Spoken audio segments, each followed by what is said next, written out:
I'm sure most of you have heard about Google Ads AI Max campaigns at this point in time. Maybe you've tried them for yourself already. And in today's video, I want to make sure that I demystify what those are, when it makes sense to use them. I want to show you a small use case right here with one of our actual clients. And also I want to tell you very specifically when you should stay away from them, because there is definitely a lot that can go wrong if you use AI Max without, the right intention and without the right scenario. So without any further ado, let's get started. And first of all, very quickly, very briefly, what does AI Max actually do? So here we are in a search campaign of a client, as I said, and we have ticked the box of optimizing your campaign with AI Max. And as Google says here, advertisers that activate AI Max in search campaigns will typically see 14% more conversions or conversion value at a similar CPA or ROAS. And that's something that you have to pay attention to. Whenever you read the word similar, right, it means that, of course, this can also drop,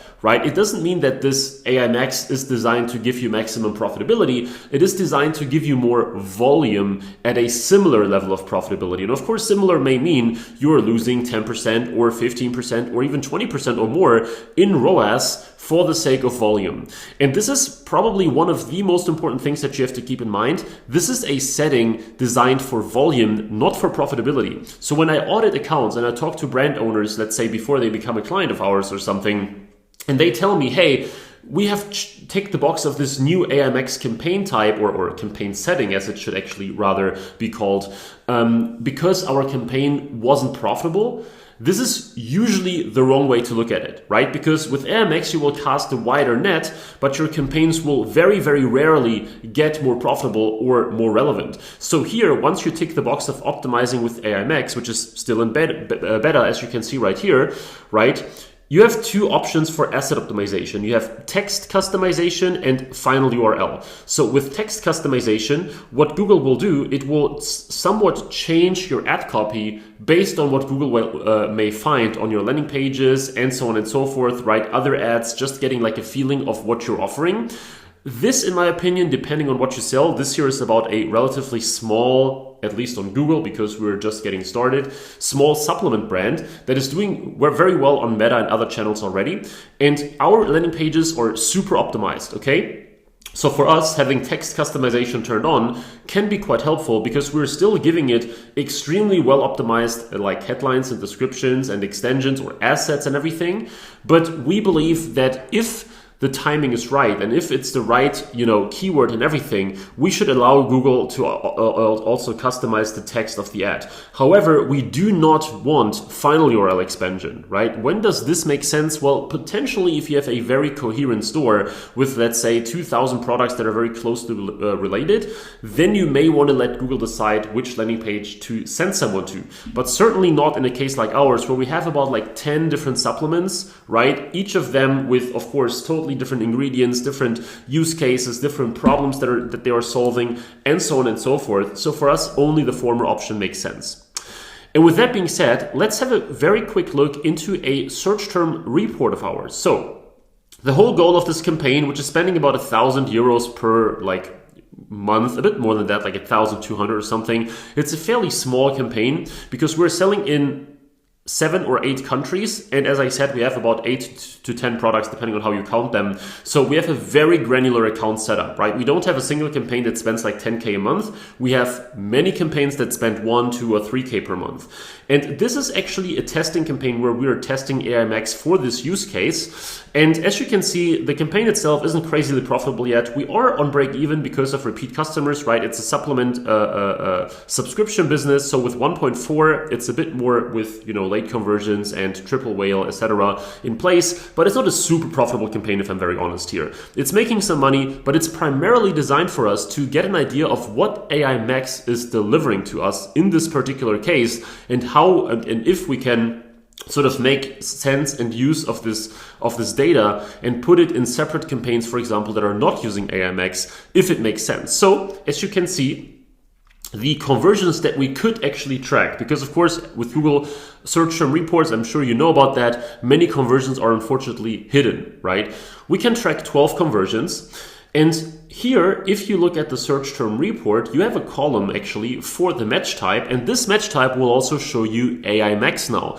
And this is actually quite refreshing, because normally whenever Google does something AI related, whether it's PMax performance data that actually they're getting a little bit better now at in terms of transparency, but normally Google is not known for their transparency when it comes to, these AI functions and how they're actually contributing to our bottom line. With AI Max, they at least show us, okay, this search term here that I've blurred now for obvious reasons is a match made by AI Max. Okay, in other words, AI Max came to the conclusion that this would be a relevant search term. As you can see here, no, those are not brand queries. They're simply that profitable because obviously it's just one click, right? 3 clicks, 2 clicks. So obviously, if you're only paying like €1.40 for these 2 clicks, meaning we spent like roughly €3, then it's quite easy to get an insane ROAS that is super profitable, of course, right? Because that is a statistically small data set. Here, for example, with 10 clicks, we're still extremely profitable, but it's already lower, and then same goes for this one.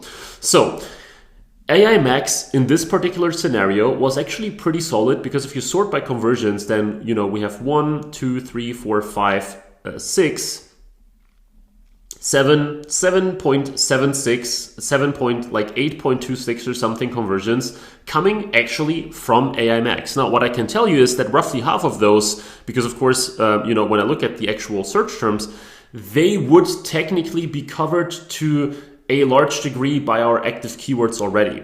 I'm sure that AI Max made the connection because at some point, I don't know, maybe there was something where it found a better match through AI Max, but then there are also some others that are still relevant, right? But AI Max determined that those make sense, and that was a pretty good thing right there. So in other words, to not be too confusing here, AI Max can determine whether a search query that a user makes in real time is relevant for our campaign, for our business, for our product, for our landing page, okay?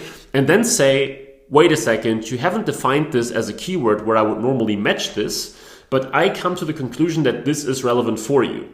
Now, what I observed is that AI Max may sometimes, and I don't know exactly yet what the exact system behind that is, but it seems that it isn't too picky, let's formulate it that way, when it comes to negative keywords. Okay, so I have seen cases where AI Max triggers terms that we actually covered with negatives. I'm not sure exactly what the system, exactly as I said, behind that is, because in other cases I find it to adhere to negatives very, very well. Maybe it's because it's experimental, maybe it's because it's in beta or something like that, but that's yet another reason why you have to pay attention to your search term report when you're using AI Max, because if you use it and then you notice, wait a second, the traffic I'm getting here is totally off. First of all, in some cases, it might be ignoring negatives. At least that's what I observed. Maybe I'm the only one. I don't know. But that's really weird. And then second of all, AI Max is something like broad match on steroids, right? If you're unlucky, then AI Max might go out there and get you insanely low relevance clicks. We have tested it, I would say, in 10 accounts now. The 10 where we thought, okay, it could make sense. And there were probably 3 or 4 where the initial data that we were gathering from AI Max was so low value and so low relevance that we have turned it off within days, right? Because of course, you don't have negative keyword lists for totally random queries that never came up before. But if all of a sudden, due to AI Max, you get some queries where you think like, okay, those are totally off, they are super weird, we've never seen them before, they are not in your negative keyword list if they are blocking them in the first place, and now you have to really recalibrate and come up with way more negatives. So when you turn AI Max on, right, let's go back to this one here. Let's say you sit there and you say, okay, I have a campaign that is performing okay in terms of ROAS, check, and I want more volume, check. Then it could be a good fit for AI Max, okay? So you turn it on. What you now have to do is for the next couple of days, you have to pay very close attention to the search term quality, because chances are it gives you way lower quality search terms even than on broad match.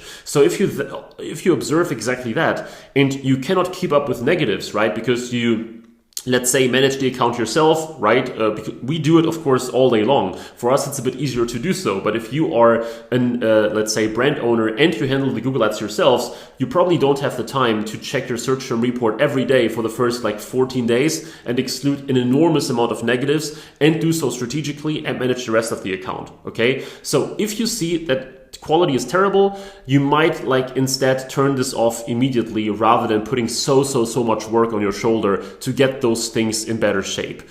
On the other hand, of course, if you see something like we did here, where let's ignore overall campaign ROAS for a second, because as I said, different business model, technically still doing okay, and we're doing some testing here. You see that AI Max is contributing quite significantly to our overall amount of conversions, and actually they are performing quite well. Then it could be a pretty good use case again. And now it's quite a bit easier to scale your campaign because you're not limited by your keywords, okay? So in a nutshell, let's make a short recap because I don't want to make this video here too long for you. If you want more volume, but you're still quite profitable or you're somewhat happy with your ROAS, do not use AI Max as a means to increase your ROAS. And keep in mind that yes, AI Max will make it easier to find traffic, but it's not necessarily reducing your workload because you have to pay way closer attention to your search term report. You have to pay way closer attention to whether your terms align with your headlines and descriptions. So if anything, I would say it actually increases your workload in asset optimization, asset being text and keyword, text, to a degree also keywords and especially negative keywords as well. But then it can perform very well for you. And if you now say, I would be interested in AI Max and this could really help us because you are in that bucket of ROAS is okay, but we want more volume, but you don't have the time, capacity, skills, whatever, to do it yourself, feel free to check the link in the description to have an Ignite growth call with me, zero salesy call where I'm just giving you an exact and highly actionable roadmap for what is possible with your brand on Google, how far you can take it. We have spent close to 40 million on Google for e-commerce brands over the past 7-ish years now. So I'm sure that if you have a D2C e-commerce brand that has some proof of concept, we can help you as well. Check the link in the description. If you enjoyed this video, please leave a like, please subscribe for more. And with that being said, I really look forward to see you in the next video again. Thank you very much and bye-bye.